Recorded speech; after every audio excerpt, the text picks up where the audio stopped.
ये बात उस वक्त की है जब मेरी उम्र 12-13 साल रही होगी। हमारे घर के पास एक पुराने से घर में एक बूढ़ी औरत रहती थी। सभी उसे ग्रैनी कहते थे। वो औरत पूरे घर में अकेली रहती। उसका ख्याल रखने वाला भी कोई नहीं था, लेकिन खाने पीने की वो बहुत लजीज चीज़ें बनाती थी जो खाने में बहुत लजीज होती थी। वो सबको खिलाती, लेकिन कमाल की बात ये थी कि कोई भी छोटा सा बच्चा उसके साथ बात करना, उसके साथ रहना पसंद नहीं करता था।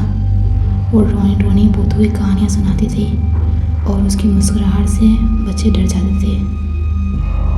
मुझे आज भी याद है, वो सर्दी का दिन था। दिसंबर की ठंडी ठंडी हवा चल रही थी और बहुत बारिश भी हो रही थी। मेरे मॉम डैड शहर से बाहर जा रहे थे। उन्होंने मुझे ये कहकर ग्रैनी के पास छोड़ दिया कि वो मेरा ख्याल रखेगी, लेकिन मुझे ग्रैनी के साथ रहना अच्छा नहीं लगता था। लेकिन धीरे धीरे मुझे अच्छा लगने लगा। ग्रैनी मेरा ख्याल भी रखती थी। उन्होंने मुझे अच्छे अच्छे खाने खिलाए। जैसे जैसे रात हो रही थी, मुझे नींद आना शुरू हो गई। मैंने आसपास देखा, ग्रैनी कहीं नहीं थी। लेकिन फिर अचानक से सब बदल गया, सब बिल्कुल बदल गया।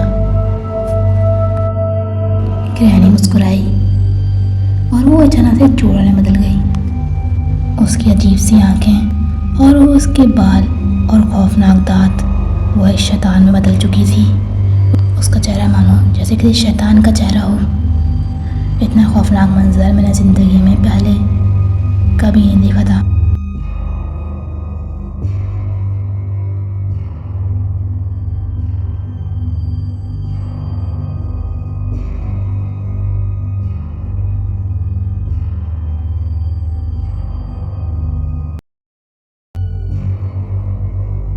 जैसे ही ग्रैनी मेरे करीब आई तो डर के मारे मेरी आँख खुल गई और जब मैंने आसपास देखा तो मैं अपने घर पर था।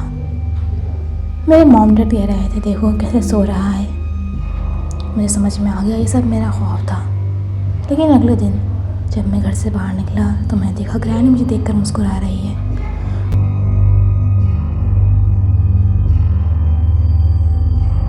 और मेरे साथ साथ बहुत से बच्चे उसको देखकर डर रहे थे।